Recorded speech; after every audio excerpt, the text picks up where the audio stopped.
alunos da FAECAD, primeiro período. Hoje nós vamos trabalhar o verbo.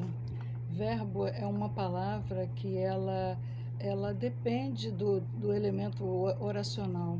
O verbo é que te dá toda a ideia daquilo que você vai entender dentro de uma oração. O verbo é que te diz qual é a ação que vai estar inserida naquele contexto, se é a ação de cantar, se é a ação de louvar, se é a ação de pensar, se é a ação de raciocinar, se é a ação de entender. Então, toda a ação, ela é chamada de verbo, só que o verbo, ele não determina só a ação. Ele pode estabilizar em relação a estado, em relação a fenômeno. Por exemplo, há verbos que eles não são conjugáveis, que são os verbos que dão ideia de fenômeno da natureza. Por que eles não são conjugáveis? Porque são verbos totalmente inconjugáveis. Por quê? Porque você não tem como passar para outros a ação de chover, a ação de esfriar, a ação de nevar.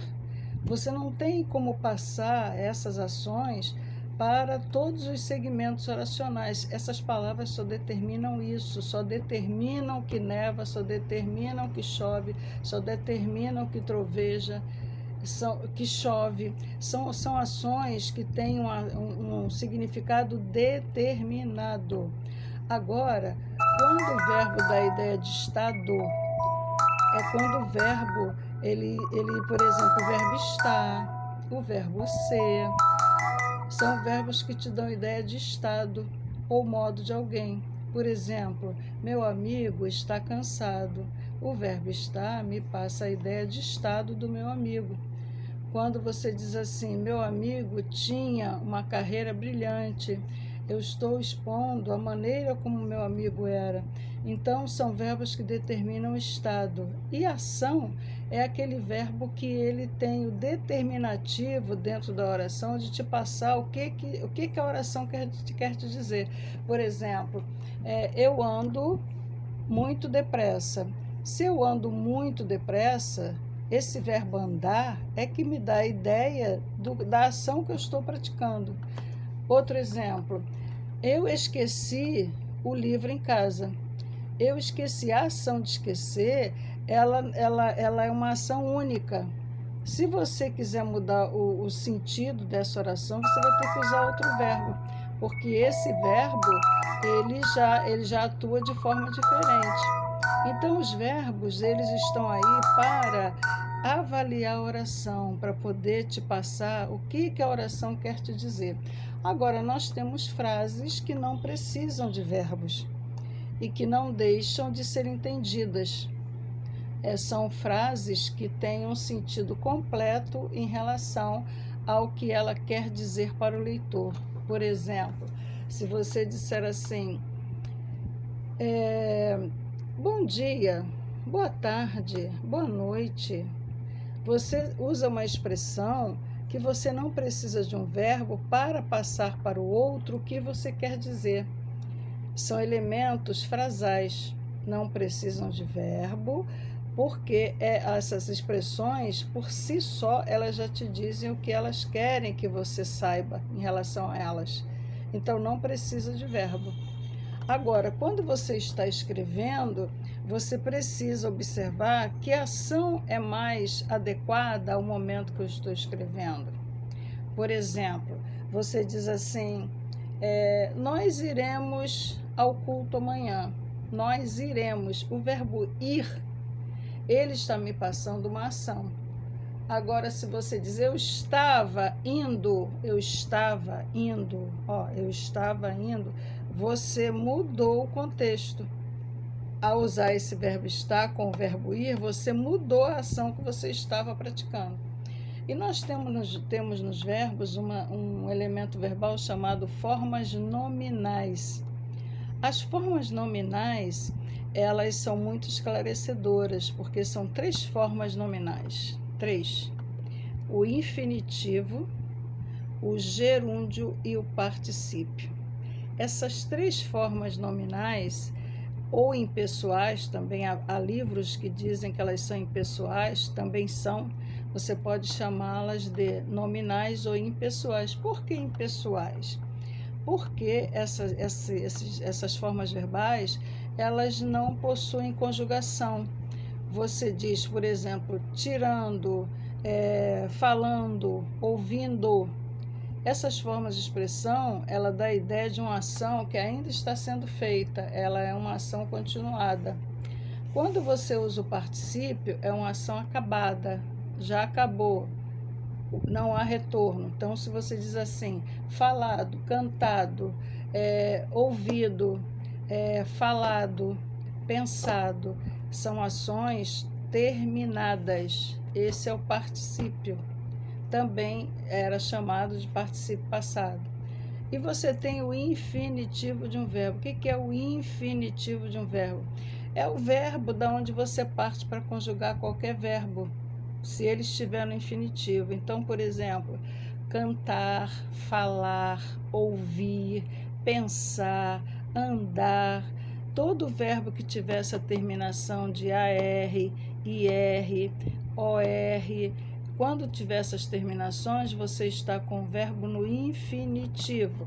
É a partir dessa forma que você conjuga todos os verbos quando você está com o verbo que tem a conjugação completa.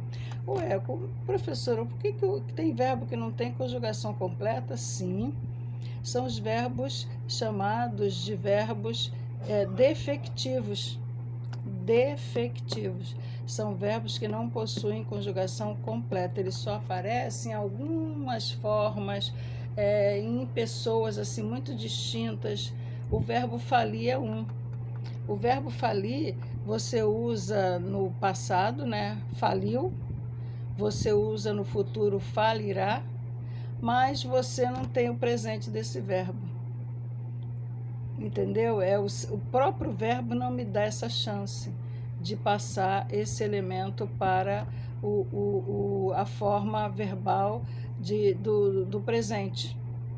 E quando nós tivemos aí, nos exercícios que são para avaliação, que eu especifiquei lá o exemplo do verbo ter, o tem com circunflexo, a explicação ali era ortográfica e não do verbo ter.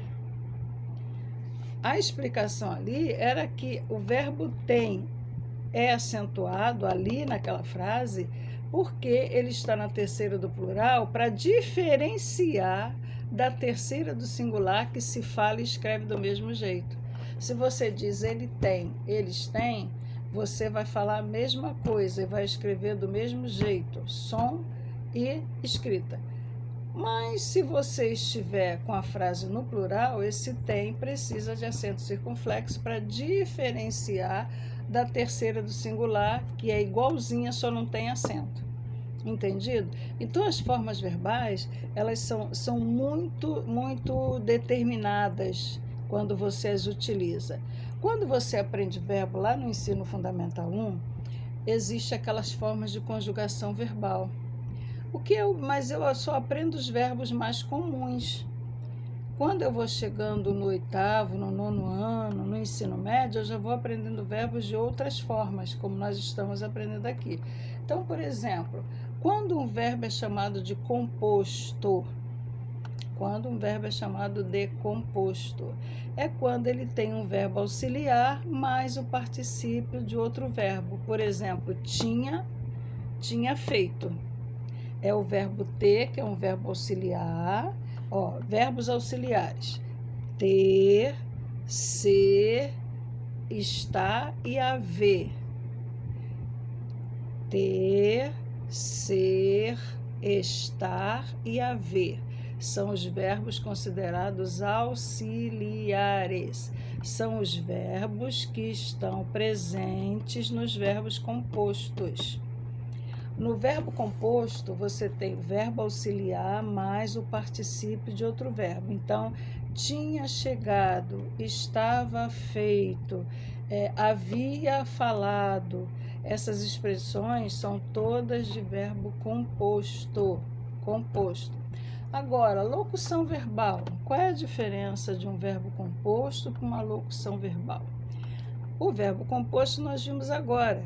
É quando ele tem esses dois verbos, sendo um auxiliar e o outro no particípio. Tinha chegado, tinha falado, havia dito. Quando você tem um verbo auxiliar mais o particípio de outro verbo. Isso é o composto. A locução verbal, ela também tem dois verbos. Só que ela não é aquela obrigatoriedade de ser verbo auxiliar. Não, pode ser qualquer verbo. Por exemplo, ele tinha chegado. Eu estou com o verbo auxiliar ter, mais o particípio passado. Então, aí é um composto. Agora, vamos para a locução verbal. Amanhã, possivelmente,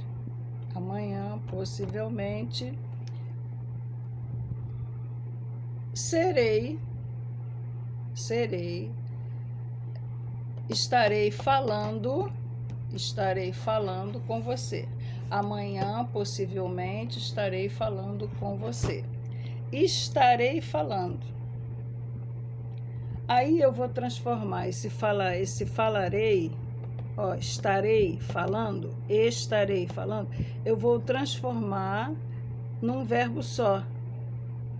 Num verbo só. A expressão da locução era estarei falando. Não é futuro? Estarei, não é futuro? Então, eu pego o segundo verbo, falar, falando, né? O verbo falar. Aí eu vou tirar esse verbo ter e vou só falarei. Colocarei, falarei. Eu transformei a locução verbal num verbo só. Estarei falando, falarei. Estarei falando, falarei. Eu transformei a locução verbal num verbo equivalente. Estarei falando, tirei o estarei e vou ficar só com o verbo falar no futuro. Falarei. Falarei amanhã. Estarei falando, falarei amanhã. Eu tirei o verbo ter e fiquei só com o verbo falar no futuro. Isso é locução verbal. Estarei falando é locução verbal. Agora, se estiver no particípio, tinha falado, aí é verbo composto. Entendido? Verbo composto é um verbo auxiliar mais um verbo no particípio.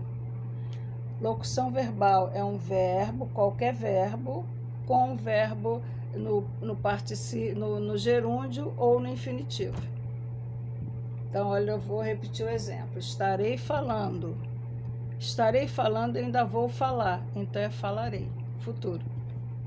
Então, os verbos, eles têm, assim, uma diversificação muito grande de uso na língua falada e na língua escrita.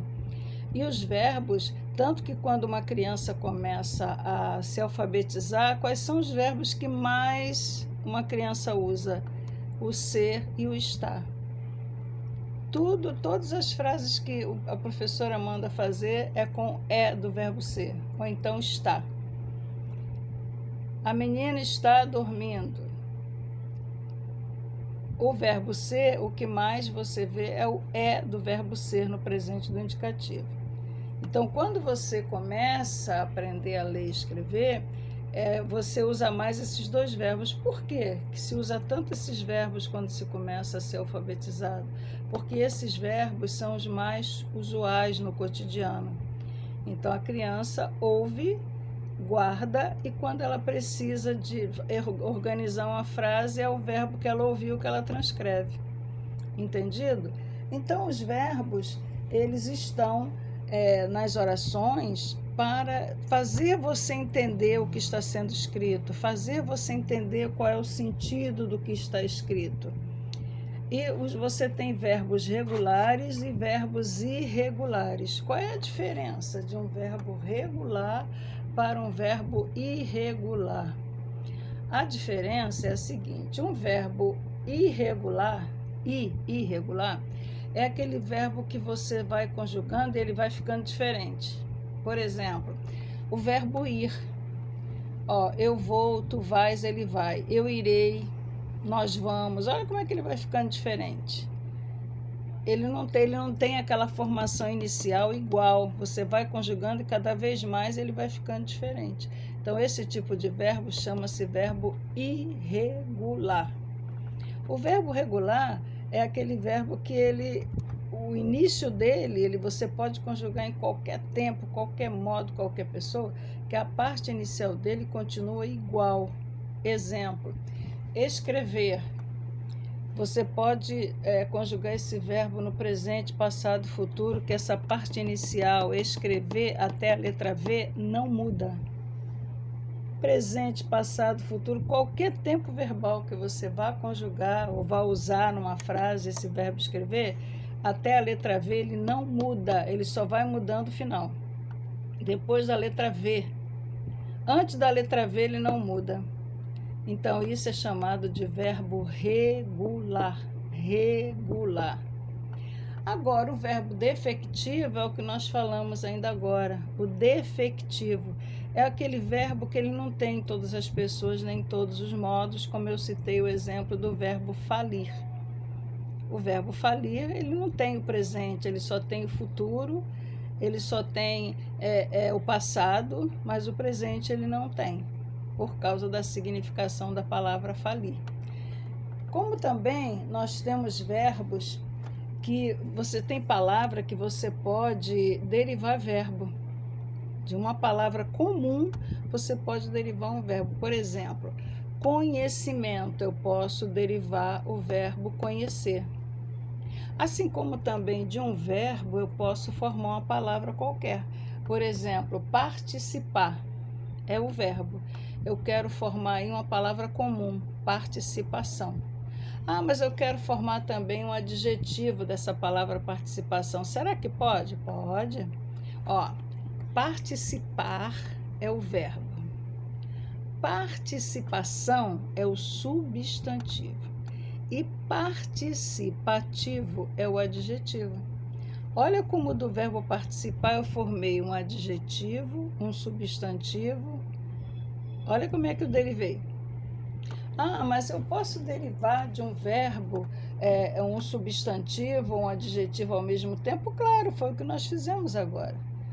Participar é o verbo, participação é o substantivo e participativo é o adjetivo. Por exemplo, meu amigo é muito participativo, eu estou adjetivando meu amigo. A participação da turma foi excelente, participação aí é substantivo. A turma participou muito bem, participou aí é verbo. Vocês observaram quantas palavras eu posso elaborar de um verbo? Então, os verbos, eles possuem essa versatilidade de você derivar palavras em relação a eles.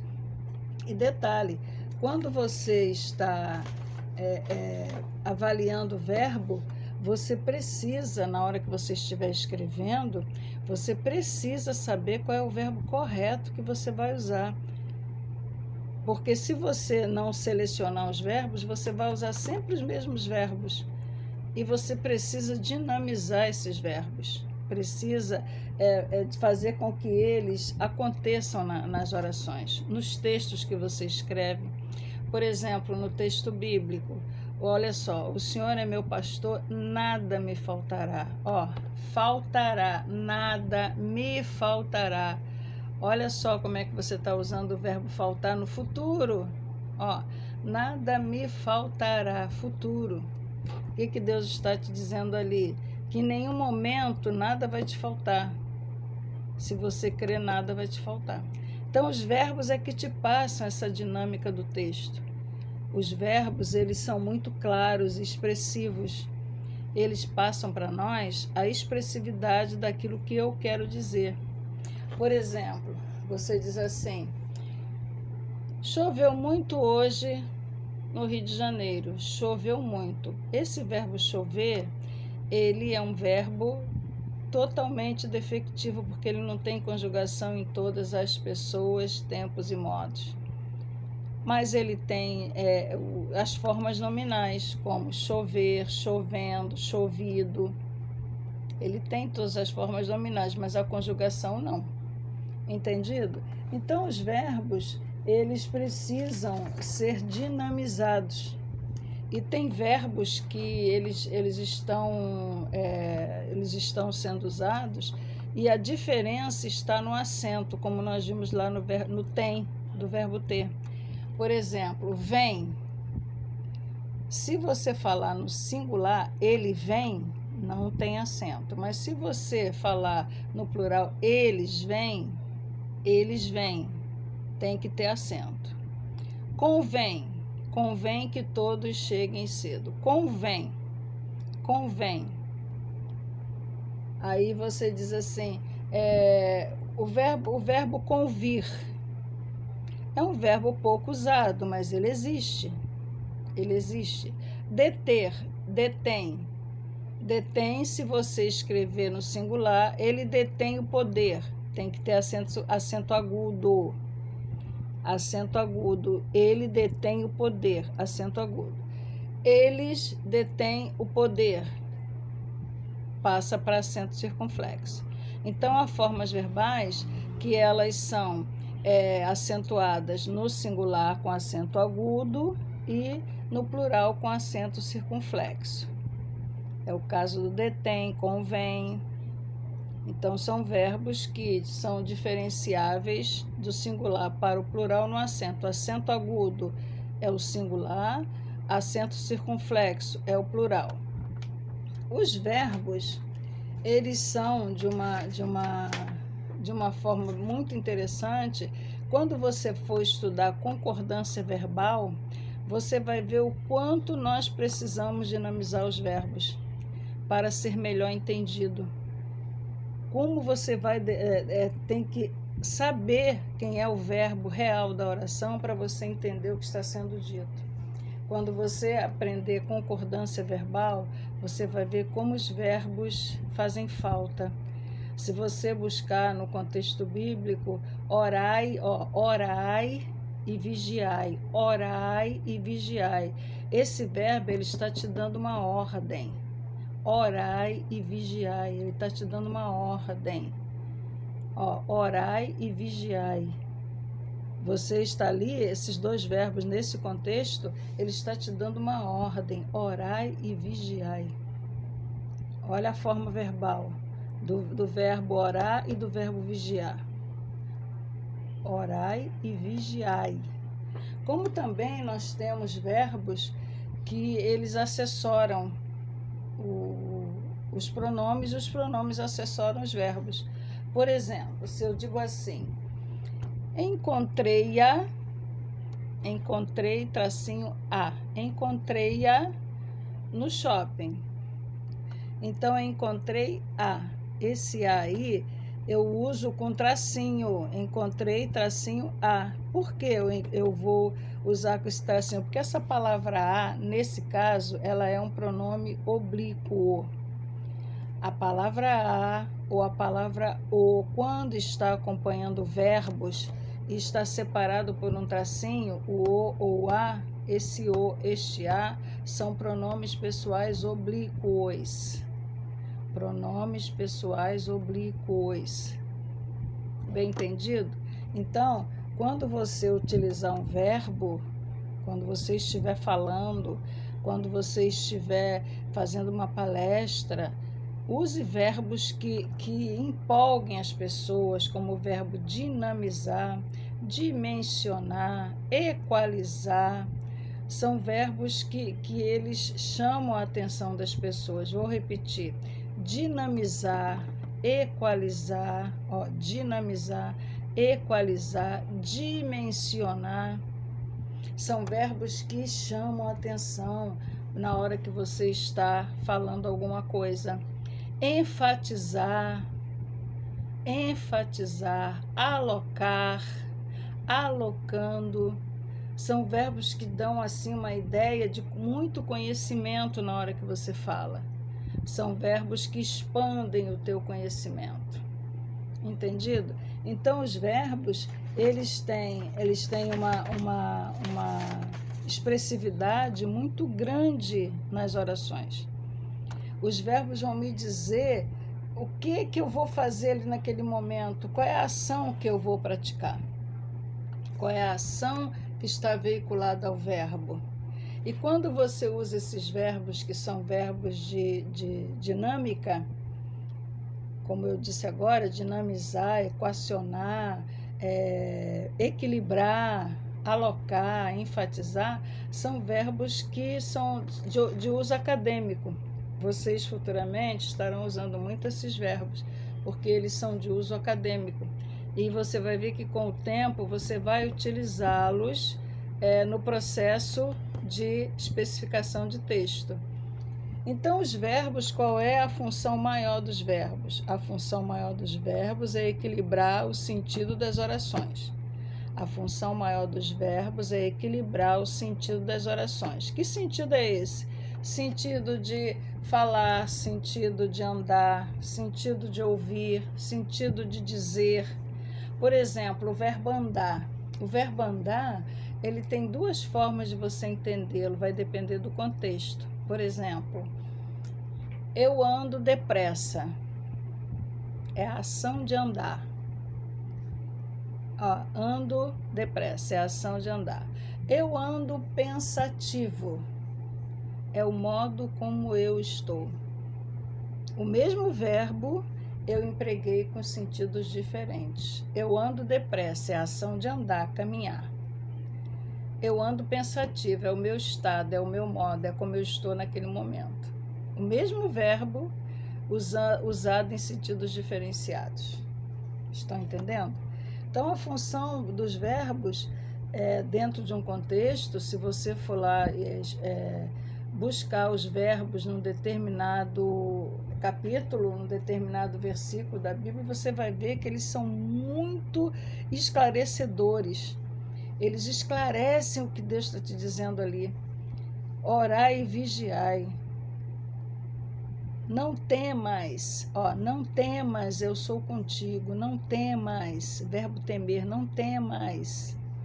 É uma ordem, Deus está dizendo para você não temer. É o exemplo que eu dei anteriormente. O Senhor é meu pastor, nada me faltará, futuro. Orai e vigiai. Então, as formas verbais, elas dão toda a expressividade daquilo que você quer falar. Elas dão toda uma expressividade daquilo que você quer que alguém entenda o que você está falando. Os verbos, eles bem usados, eles dinamizam o teu texto. Eles te dá vida ao teu texto, se você souber usá-los. E detalhe, como eu disse ainda agora, quando você usa um verbo com um pronome pessoal oblíquo, presta bem atenção, não se começa a frase nenhuma, nem parágrafo, com um pronome oblíquo. Por exemplo, lhe falarei amanhã. Lhe falarei amanhã. Não existe. Pronome oblíquo não começa frase nenhuma. Nem que esteja ao lado de um verbo. Pronome oblíquo não começa oração nenhuma. A mesma coisa é quando você diz assim, você começa uma frase. Falarei, pensarei, ouvirei. Aí depois, no meio da frase, você muda o sentido do verbo. Você sai do presente e vai para o futuro. Para você fazer isso, você começa no presente. Para você ir para o futuro, é preciso que você equalize o sentido daquilo que você está falando. Você começou com o verbo no presente. Aí, no meio do texto, você colocou um verbo no futuro. No outro final do texto, você colocou o verbo no presente. Para você fazer isso, é preciso que esses verbos, nessa formação diferenciada de presente, passado e futuro, estejam equalizadas ao sentido do texto qual você está escrevendo. É preciso que elas estejam equalizadas ao texto que você está escrevendo, ou que você está falando. Então, os verbos, eles são primordiais quando você quer passar um conceito, quando você quer ser entendido. E você observa que há verbos que eles são usados de forma tão expressiva que você às vezes não tem nem como trocá-lo. Por exemplo, se você diz assim, O cachorro subiu no sofá. O cachorro subiu no sofá. Quando você fala que o cachorro subiu, você está dando ideia de quê? De passado. Subiu. O cachorro subiu no sofá e começou a latir. Você deu uma expressividade bem equalizada a esse contexto. O cachorro subiu no sofá e começou a latir.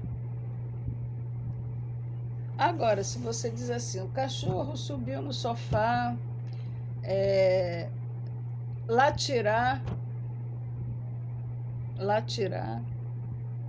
e correrá novamente. Você aí usou a imaginação tão fértil que uma ação não se identificou com a outra. Então, por isso que quando nós usamos os verbos, é preciso que saibamos usá-los. Então, não esqueçam, são chamados de verbos auxiliares: o verbo ser, o estar, o ter e o haver. Ser, estar, ter e haver são chamados de auxiliares. São verbos que vão compor o verbo composto. O que é o verbo composto? É quando você tem um desses três verbos e um verbo no particípio. Havia dito, havia pensado, tinha falado, foi conhecido. Esses são verbos considerados verbos compostos. Então, para que eu use um verbo sem erro, para quando eu chegar na concordância verbal, eu não tenha dúvidas, é preciso que eu saiba o que eu quero dizer. Eu quero escrever um texto que ele seja no presente, passado e futuro? Até posso, mas eu tenho que ter muito cuidado quando eu uso verbos de tempos verbais diferentes num texto, para que eu não saia do assunto qual eu pretendi escrever. Então, verbo é aquele elemento que vai dinamizar uma oração, que vai me passar o que eu quero realmente dizer. Há verbos que são conjugados em todas as pessoas e há verbos que não são, que são chamados de defectivo. Há verbos regulares, que é aquele que você conjuga, e a parte inicial dele nunca se modifica.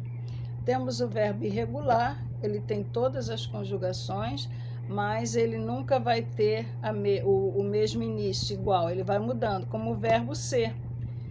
Ser é S-E-R.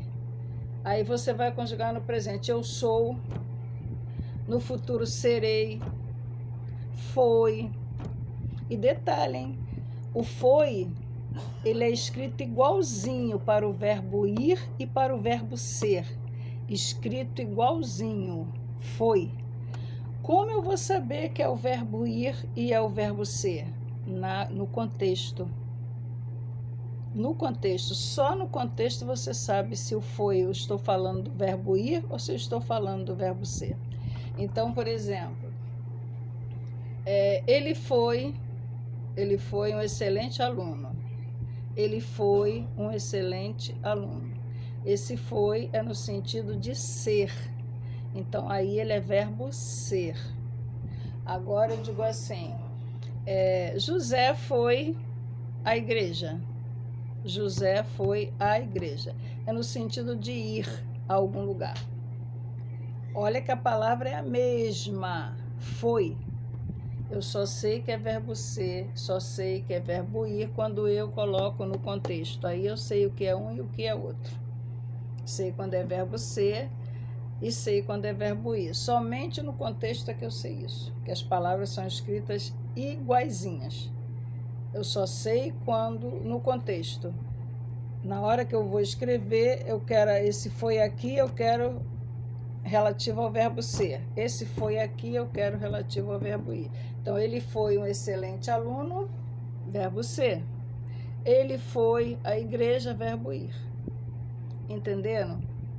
Então, essa formação verbal nós ainda vamos estudá-las na concordância verbal, que é um elemento muito essencial na nossa língua, porque a concordância verbal, você vê muitas pessoas usarem as concordâncias verbais erradas. Por exemplo, quando você tem o verbo fazer, o verbo fazer, quando ele dá a ideia de tempo, ele não fica de forma diferente. Exemplo, faz 10 anos que eu cheguei aqui. Faz 10 anos. Ué, não é fazem? Eu não estou falando de 10 anos? Não. O verbo fazer aí dá a ideia de tempo. Se ele dá a ideia de tempo, ele não é um verbo que vai para o plural, mesmo estando se referindo a 10 anos. Então, todas as vezes que o verbo fazer dá a ideia de tempo, ele não vai para o plural, ele fica sempre no singular. A mesma coisa é o verbo haver.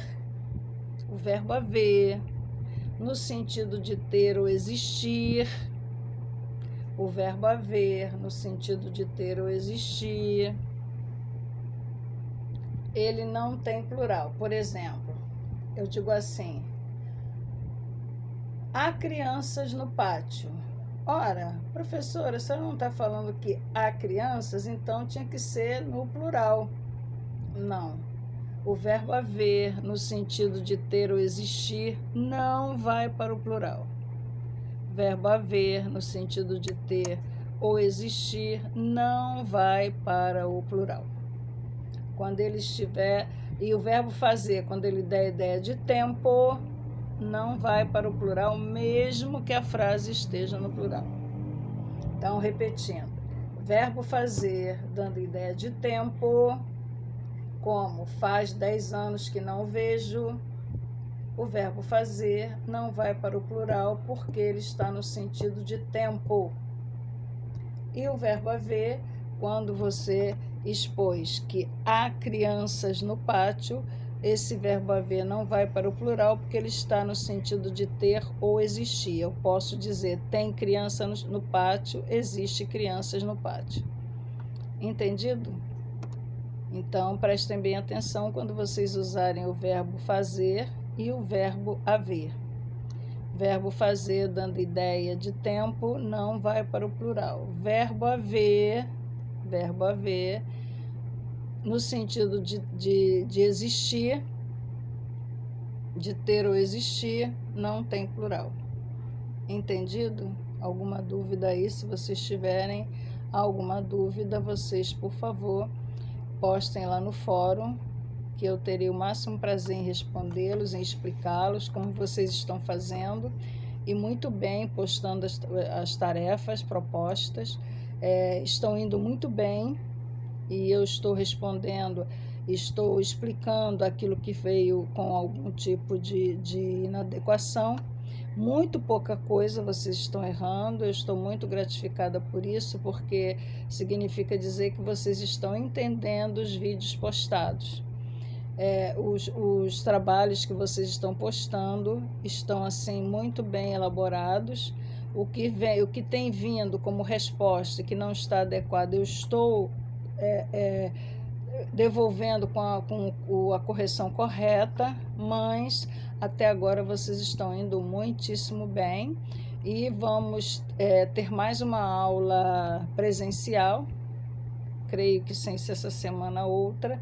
O professor Esdras, nosso coordenador, irá avisá-los, e nós vamos, nesta aula presencial, nós vamos discutir a interpretação de texto. E nós vamos trabalhar com o aparato bíblico, a interpretação de texto no aparato bíblico. Vocês já estão preparados para isso, porque já estão vivenciando alguns elementos gramaticais, principalmente o verbo, e nós já vamos ter condições de avaliar, interpretar o aparato bíblico. Tenho certeza disso, porque até agora vocês têm demonstrado um interesse muito grande no conteúdo, e o que vocês tiverem de dúvidas que vocês queiram levar para a futura aula presencial, vai ser muito bom nós discutirmos esses assuntos que vocês têm dúvidas de tudo aquilo que está sendo postado. Vocês sabem que um teólogo, ele precisa escrever bem, ele precisa falar bem, e quando ele é chamado para uma palestra, quando ele é chamado para ser o preletor de algum culto, quando ele é chamado para uma reunião dentro do próprio contexto da igreja ou fora da igreja, para jovens, para senhoras, para os homens, é preciso que você tenha uma dinâmica da fala. E eu tenho certeza que vocês terão essa dinâmica, tenho certeza absoluta pelo que vocês estão apresentando até agora. Então, para a próxima aula, quando vocês forem avisados que vai haver a aula presencial, vocês, por gentileza, anotem as dúvidas que vocês, porventura, tenham, para que nós possamos discutir em sala. Ok, queridos? E essa parte de verbos,